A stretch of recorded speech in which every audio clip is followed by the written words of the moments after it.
So hi everyone, welcome back to another new video. So guys, finally आज तुमची इंजिनिअरिंगची CAP round 1ची seat allotment ही डिक्लेअर होणार आहे.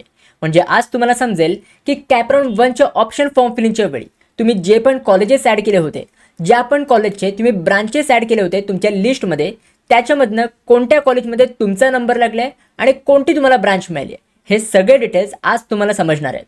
आजचा दिवस खूप इम्पॉर्टंट असणार आहे. आता बऱ्याच मुलांना क्वेश्चन आहे की दादा आत्ताही कॅपराउंड 1ची सीट अलॉटमेंट ही डिक्लेअर झाली आहे का? तर आत्ता कोणतीही सीट अलॉटमेंट कॅपराउंड 1ची डिक्लेअर नाही झाली आहे.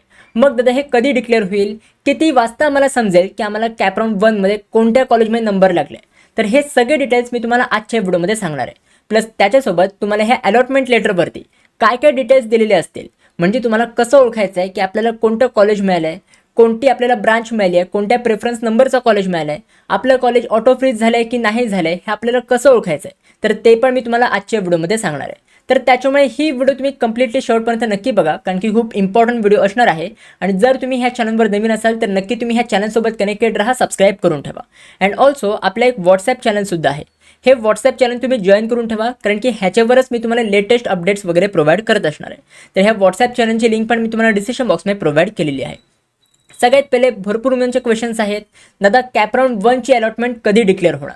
तर एक्सपेक्टेड आहे की संध्याकाळी 6 वाजता, इव्हिनिंगला 6 वाजता किंवा 6 वाजतानंतर, म्हणजे 6च्या नंतर कधी पण तुमची कॅपराउंड 1ची अलॉटमेंट डिक्लेअर होऊ शकते. कारण की दरवर्षी सीड सेल एकदम सकाळीच तुमची अलॉटमेंट डिक्लेअर नाही करत. 6 वाजता डिक्लेअर करतात किंवा 7-8 वाजता हे डिक्लेअर करत असतात. तर आपण एक्सपेक्ट करू शकतो की इव्हिनिंगला कधी पण तुमची अलॉटमेंट डिक्लेअर होऊ शकते. 6 वाजता पण डिक्लेअर होऊ शकते, 7 वाजता पण किंवा 8 वाजता पण डिक्लेअर होऊ शकते. सो जेव्हा पण तुमची अलॉटमेंट डिक्लेअर होईल तेव्हा नक्की मी तुम्हाला सांगेन की तुमची अलॉटमेंट ही डिक्लेअर झालेली आहे. मी ऑफिशियली आपल्या यूट्यूब चॅनलवरती एक व्हिडिओ अपलोड करीन की तुमची अलॉटमेंट डिक्लेअर झाली आहे आणि ती तुम्हाला अलॉटमेंट कशी चेक करायची, तर हे सगळं मी तुम्हाला यूट्यूबवर प्रोव्हाइड करणार आहे. तुम्हाला काही टेन्शन नाही घ्यायचं आहे. जस्ट तुम्ही आपल्या चॅनलसोबत कनेक्टेड राहा, सबस्क्राईब करून ठेवा. सो हा मी तुम्हाला एक एक्सपेक्टेड टाईम सांगितला आहे की संध्याकाळी 6 वाजता किंवा त्याच्यानंतर कधी पण तुमची अलॉटमेंट डिक्लेअर होऊ शकते. आता आपण जर इम्पॉर्टंट डेट्स बघितले की एकदा तुमची अलॉटमेंट डिक्लेअर झाली, मग त्याच्यानंतर इम्पॉर्टंट डेट्स आहेत 3 ऑगस्टपासून ते 5 ऑगस्टपर्यंत. हे इम्पॉर्टंट डेट्स का बोलतोय?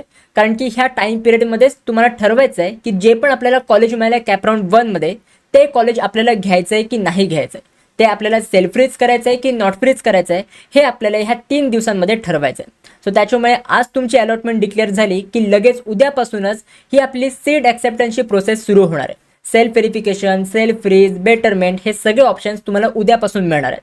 आता मी तुम्हाला एक अलॉटमेंट लेटर दाखवतो. हे एक लास्ट इयरचं अलॉटमेंट लेटर आहे आणि ह्याच्यावरती जेव्हा तुमची अलॉटमेंट डिक्लेअर होते, कॅपराउंड 1ची अलॉटमेंट जेव्हा पण तुमची डिक्लेअर होईल, तेव्हा तुम्हाला कसं ओळखायचं आहे की तुम्हाला कुठल्या कॉलेजमध्ये नंबर लागला आहे आणि कोणती तुम्हाला ब्रांच मिळाली आहे, हे तुम्हाला कसं ओळखायचं आहे तर ते मी तुम्हाला सांगतो.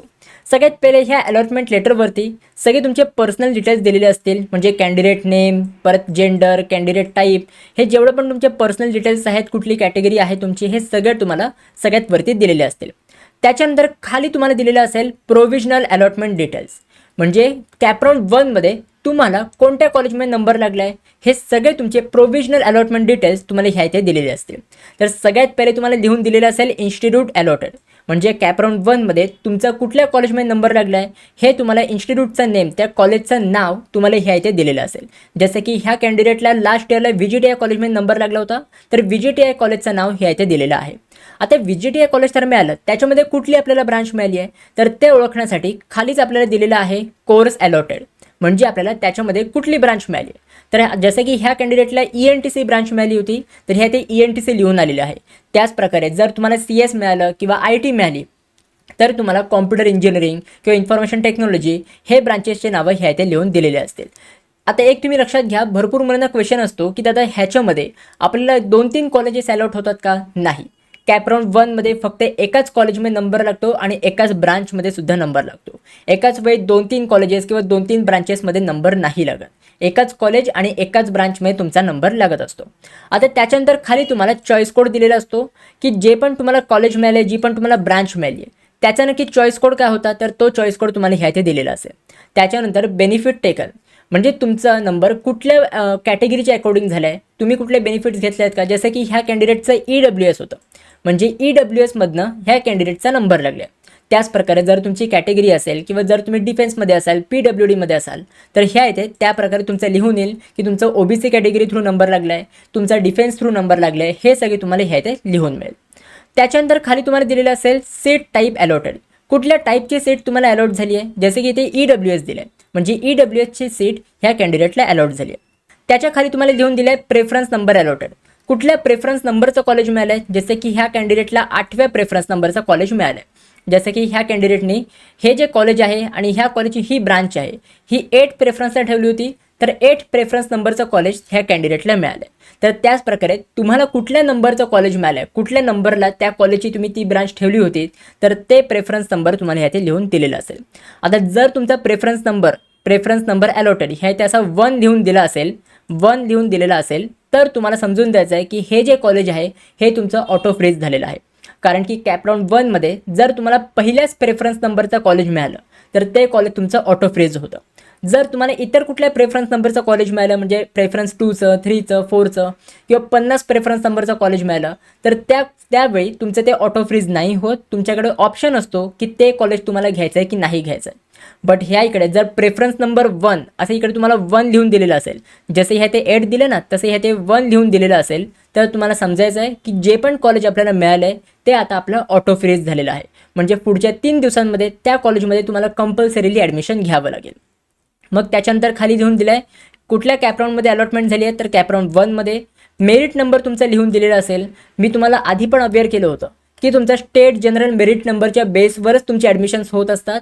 हाच तुमचा रँक इम्पॉर्टंट आहे. त्याच प्रकारे तुम्ही ते बघू शकता, स्टेट जनरल मेरिट नंबर इथे लिहून दिला आहे आणि त्याच्यासोबत त्या कॅन्डिडेटचे पर्सेंटाईलसुद्धा ह्या इथे मेन्शन केलेले असतात. सो अशा प्रकारे तुम्हाला ओळखायचं आहे की कॅपराउंड 1 मध्ये तुम्हाला कोणत्या कॉलेजमध्ये नंबर लागलेला आहे.